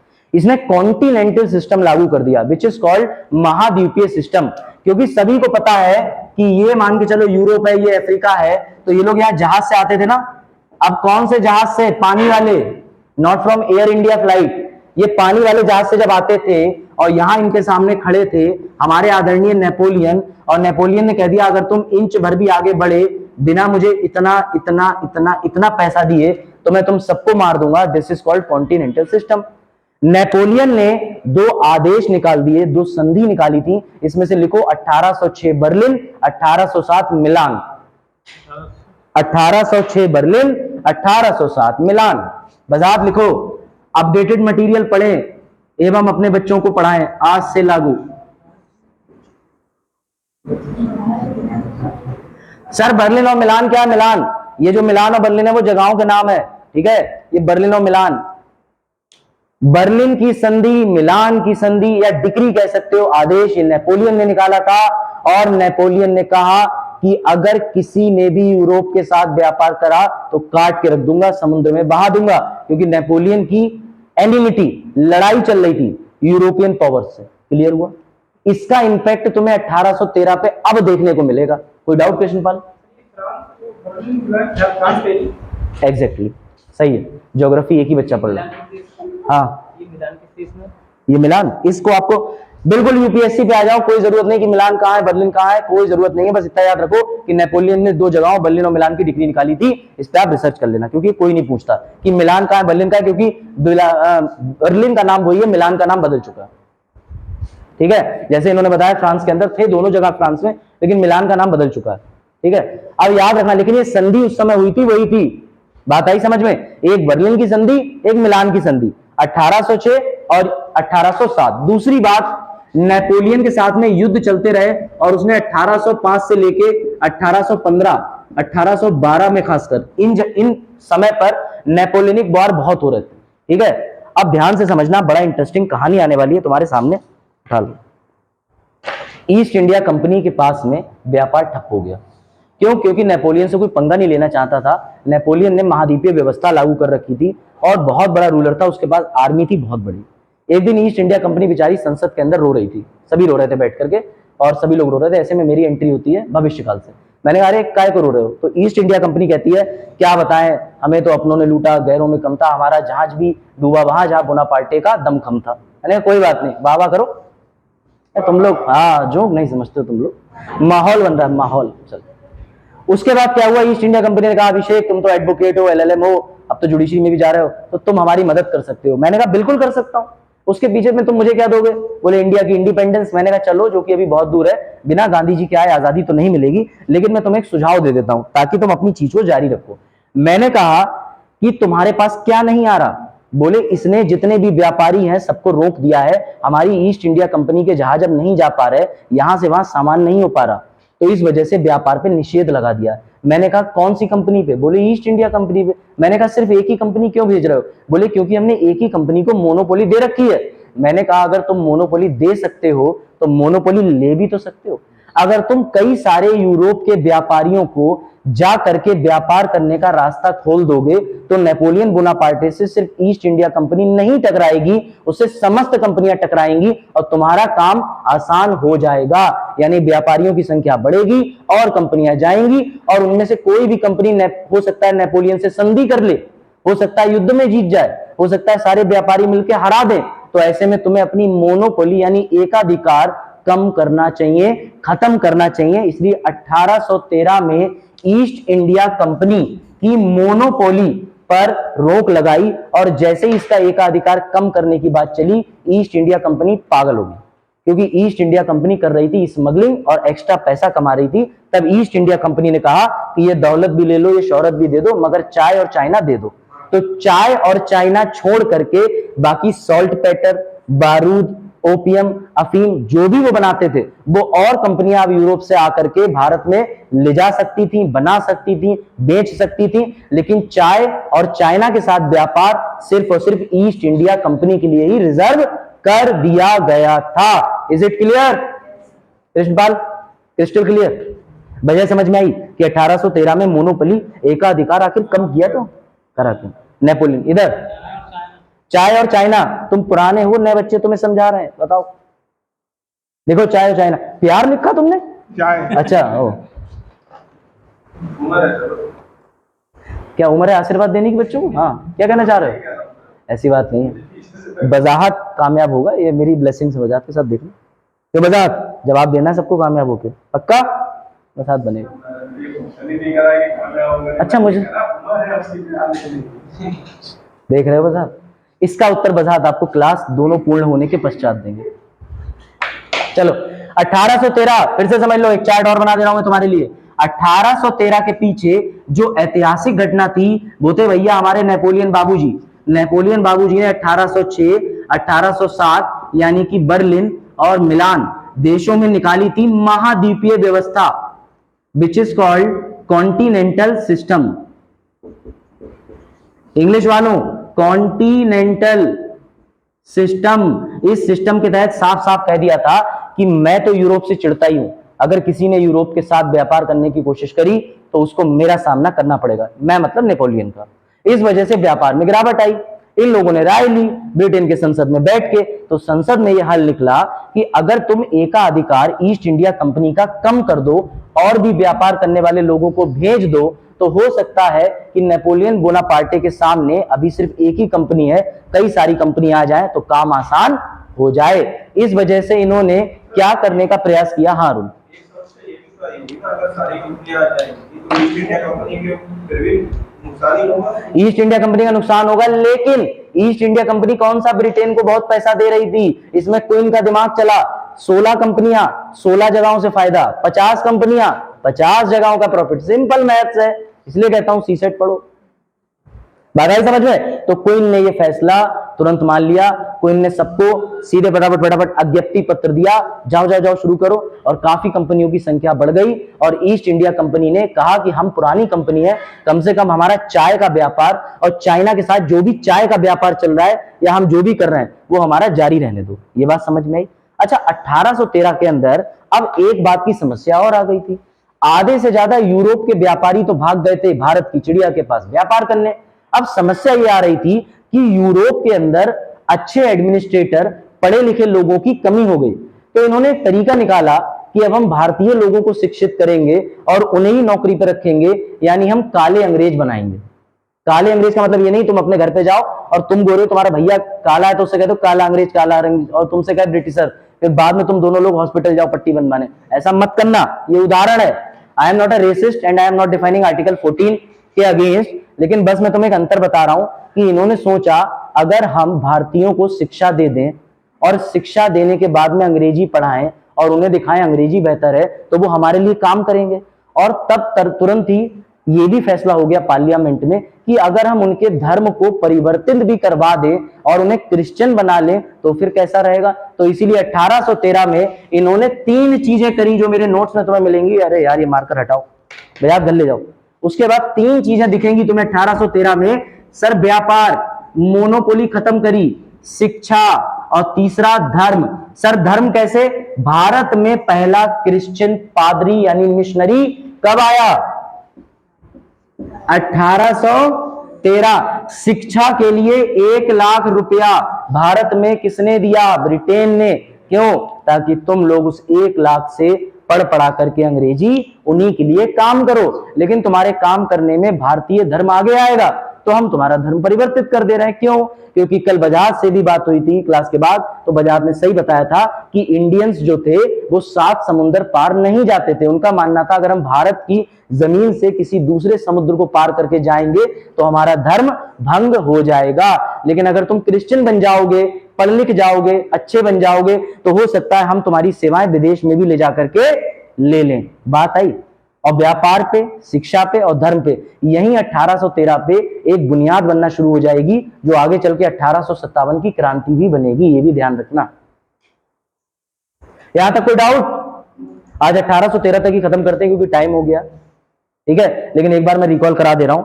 आई थिंक 1813 क्लियर हो गया होगा आप एकदम क्रिस्टल क्लियर। इसमें 4-5 चीजें आती हैं। 1 लाख रुपया भारत में शिक्षा के लिए आया था। कौन सी शिक्षा? अंग्रेजी। भारत में पहला क्रिश्चियन मिशनरी पादरी आया था ताकि लोगों को पढ़ा लिखा सके।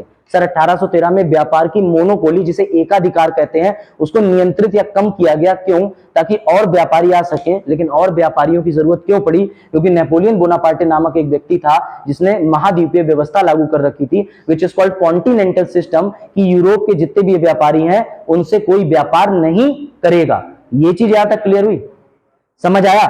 हिस्ट्री बहुत बड़ी जिम्मेदार है हर एक संविधान की घटनाओं के लिए। अभी तो तुम ये देखोगे 1813 के बाद 1833 में कुछ और घटना हुई, 1861 में कुछ और घटना हुई, 1892 में कुछ और हुई, 1909 तक मुस्लिम लीग आ जाएगी और मुस्लिम लीग मांग करना शुरू कर देगी हमें अलग राज्य दो। फिर तुम्हें बताऊंगा 1947 तक पाकिस्तान। अंग्रेज नहीं चाहते थे, क्रिस्प मिशन कभी नहीं चाहता था, कैबिनेट असेंबली नहीं चाहता था, लेकिन माउंटबेटन प्लान जब आया 3 जून को तब मजबूरी में उसे जिन्ना की डिमांड पर पाकिस्तान बनाना पड़ा। बात आई समझ? वीडियो पॉज स्टॉप कर दीजिए, आप खड़ी होकर के रेड बटन दबा दीजिए वीडियो का।